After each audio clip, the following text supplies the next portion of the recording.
दोस्तों वर्तमान समय में भारत और कनाडा के जो संबंध हैं वो सबसे निचले पायदान पर पहुंच चुके हैं। वैसे तो पहले भी इन संबंधों में उतार चढ़ाव होते रहे हैं, लेकिन जो आज की स्थिति है ना वो बहुत ज़्यादा ख़राब है। भारत ने अपने डिप्लोमेट्स को वापस बुला लिया है और यहाँ पर हमारे इंडिया से कनाडा के डिप्लोमेट्स को भी कह दिया कि भैया तुम भी वापस निकल ही जाओ यहाँ से, क्योंकि आखिर वो यहाँ रह करके करेंगे क्या। राहुल गांधी जी के लिए इलेक्शन कैंपेनिंग तो करेंगे नहीं ना। अब देखिए जस्टिन ट्रूडो और उनके पिताजी की पॉलिसी बिल्कुल एक जैसी है, या यूँ कहें कि बाप नंबरी ना तो बेटा 10 नंबरी है। जी हाँ दोस्तों, यह कोई नया प्रोग्राम नहीं है। इससे पहले भी जस्टिन ट्रूडो के पिता यानी कि जो पियरे ट्रूडो ने ऐसी ही नीतियाँ चलाई थी, जिनका विरोध इंदिरा गांधी जी ने भी किया था। कनाडा की जमीन पर लंबे समय से भारत विरोधी गतिविधियां होती रही है, खास करके खालिस्तानी एक्टिविटीज होती रही है। अब आप सोच रहे होंगे कि कनाडा ऐसा क्यों कर रहा है। असल में यह समस्या नई नहीं है। देखो आज़ादी के बाद में भारत और कनाडा के जो संबंध थे वो काफ़ी अच्छे थे, लेकिन धीरे धीरे बिगड़ गए। क्यों? क्योंकि भारत जो है ना अपने लिए और ख़ास करके अपनी जनता के लिए काम करने लगा, और यही तो सबसे बड़ी प्रॉब्लम है। क्योंकि जब हम अपनी इंटरेस्ट के लिए काम करते हैं तो पता नहीं इन वेस्टर्न कंट्रीज़ को क्यों सुलगना चालू हो जाती है। अब देखिए हमारे जो पंजाबी समुदाय के जो लोग हैं जो कि कनाडा में बड़ी संख्या में बसे हैं, उनके बीच में 90 के दशक से क्या हुआ कि खालिस्तान के समर्थन की बातें सामने आने लगी, लेकिन वहाँ खालिस्तानी समर्थकों की गतिविधियाँ साथ ही जोर भी पकड़ने लगी। अब साथ पंजाब में क्या खालिस्तानी आंदोलन ने अलग देश की मांग की थी, जिसमें यहाँ जनरल सिंह भिंडरावाला ने यहाँ पर बड़ा आतंक मचाया था, जिसका असर कनाडा में भी दिखा। कनाडा में जो है वो सिख समुदाय की बड़ी आबादी है और वहाँ से खालिस्तानी गतिविधियों का समर्थन मिलता रहा है। अब देखो वर्तमान में यह है छिला हुआ अंडा। कि ये जस्टिन ट्रूडो, एक और नाम है इसका जस्टिन सिंह ट्रूडो। अब ये सिंह क्यों है, इसके पीछे भी क्या है, इसका कारण मैं आपको बताता हूँ आगे जा करके। अब देखिए कि हाल फिलहाल में कि इस पूरी बीमारी की जड़ है हरदीप सिंह निज्जर, जिसको पिछले साल जून में अज्ञात देवदूतों ने ऊपर पहुंचा दिया। अब कनाडा का यह कहना है कि ये जो देवदूत थे वो भारत सरकार के एजेंट थे। अभी ऐसा कह तो देते हैं, लेकिन जब इससे सबूत मांगते हैं तो ये सबूत ही नहीं देता है। अब देखिए अच्छा, यहाँ पर हरदीप सिंह निज्जर से पहले इन देवदूतों ने 2 और ऐसे ही खालिस्तानी समर्थकों को ऊपर पहुँचाया, जिनमें इनका नाम आएगा परमजीत सिंह पंजवार, जो कि यह लाहौर से ऑपरेट करता था, और अवतार सिंह खड्डा, जो कि ये सिख फॉर जस्टिस और खालिस्तानी लिबरेशन फोर्स के साथ में जुड़ा हुआ था। अब इसको भी ऊपर पहुंचा दिया गया। इसके बाद में नंबर आया था हरदीप सिंह निज्जर का। ओके, तो ये ध्यान रखिएगा। अच्छा, अभी आपने एक नाम सुना सिख फॉर जस्टिस, इसका फॉर्मेशन किया है गुरपतवंत सिंह पन्नू। हाँ जी हाँ, यह वही पन्नू है जिसका आजकल हम न्यूज़ में खूब नाम सुन रहे हैं।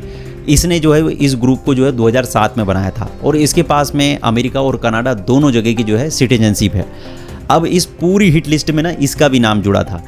अभी कल यानी कि 18 अक्टूबर को FBI ने फॉर्मर रॉ एजेंट यानी कि विकास यादव का नाम अपनी जो लिस्ट में डाल दिया। FBI का कहना है कि पन्नू का प्रोग्राम भी इन लोगों ने सेट कर ही दिया था, लेकिन वह तो किस्मत से बच गया था। अच्छा, कनाडा ऐसा क्यों कर रहा है? इसके पीछे कोई ना कोई तो फ़ायदा जुड़ा होगा। हाँ जी, बिल्कुल फ़ायदा जुड़ा है, और वह फ़ायदा क्या है मैं आपको बताता हूँ। देखिए 2001 से लगा करके 2021 के बीच में ना कनाडा में सिख आबादी 0.9 से बढ़ करके 2.1% हो गई। अब यह नंबर लगता तो कम है, लेकिन यह कनाडा का जो पॉलिटिक्स में ना बड़ा ही सिग्निफिकेंट रोल प्ले कर रही है। अब वो कैसे कर रही है आपको बताता हूँ। देखो कनाडा में सिखों की पार्टी है NDP, और उसके हेड है जगमीत सिंह। अब यह समझो कि कनाडा के पार्लियामेंट में 238 सीट हैं, और सरकार बनाने के लिए इनको चाहिए 170 सीट। तो जब 2021 में इलेक्शन हुआ तो जस्टिन ट्रूडो की पार्टी यानी कि जो लेबर पार्टी को मिली 157 सीट, और वहीं पर NDP पार्टी यानी कि जिसको लीड कर रहे हैं जगमीत सिंह, इनको मिले 24 सीट। तो बस जगमीत सिंह ने जस्टिन ट्रूडो को समर्थन दे दिया, और अपने इंडिया की तरह ही यहाँ पर भी एक कोएलिशन की सरकार बन गई। यहाँ तक तो कोई दिक्कत नहीं।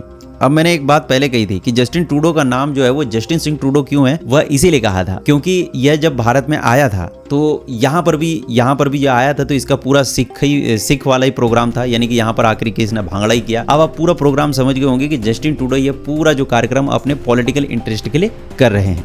वरना तो ये जो आज जिनका नाम ले रहे हैं, जिसका नाम है हरदीप सिंह निज्जर, यह इंडिया से भागा था, तो इसने जो कनाडा की जो सिटीजनशिप जब ली है तब ये पूरी तरीके से इल्लीगल तरीके से ली, लेकिन आज इनको समझ में नहीं आ रहा है। अच्छा, इसका एक बढ़िया एग्जाम्पल भी इन लोगों ने कनाडा को पहले ही बता दिया था।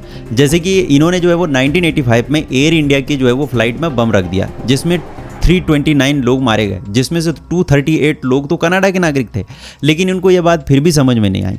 अच्छा, इस अटैक की जानकारी ना भारत सरकार ने कनाडा गवर्नमेंट को पहले ही दे दी थी, लेकिन कोई एक्शन नहीं लिया गया। लेकिन दोस्तों, कनाडा को ना इसका जो है वो भारी खामियाजा भुगतना पड़ सकता है। इतिहास गवाह है कि जो दूसरों के लिए गड्ढे खोदते हैं उसमें खुद जाकर के गिरते हैं। उदाहरण बताता हूं मैं आपको, उदाहरण बहुत अच्छे से समझिए। अमेरिका ने कभी तालिबान को पाल पोस करके बड़ा किया था, बाद में तालिबान ने अमेरिका को ही डसा, और आज अभी जो प्रेजेंट टाइम में इजराइल में गाजा जिनका बाजा बजा रहा है, मतलब कि हमास को भी इजराइल ने अपने फायदे के लिए कभी सपोर्ट किया था।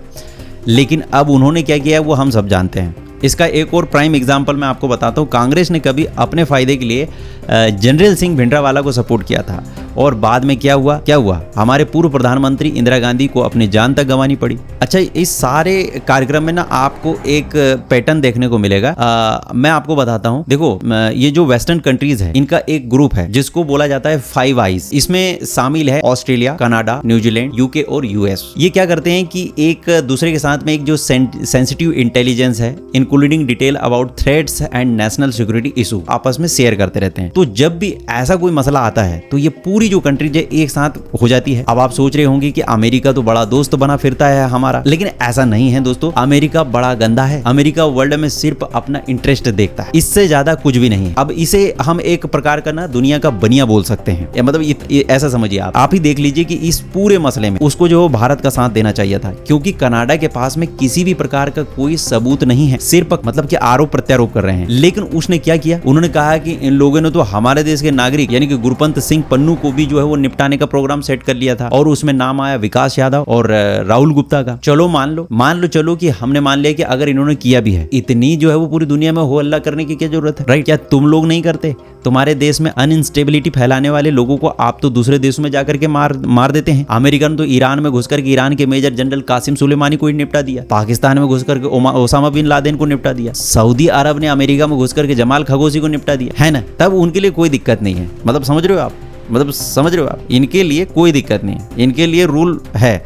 और फिर हाँ, इजराइल की एजेंसी मोसाद को तो क्या ही कहना, इसके लिए तो बिल्कुल एक सेपरेट वीडियो आना मांगता भाई। हाँ, अब आप लोग बताइए कि इस पूरे परिदृश्य में भारत और कनाडा के बीच जो उठापटक चल रही है उसके बारे में आप क्या सोचते हैं? साथ ही यह भी बता दीजिए कि इन वेस्टर्न कंट्रीज के ये दोगलेपन के बारे में भी बताइए। साथ ही चैनल पर अगर पहली बार आए हैं तो चैनल को सब्सक्राइब करेंगे, और वीडियो पसंद आए हो तो वीडियो को लाइक करेंगे। जय हिंद।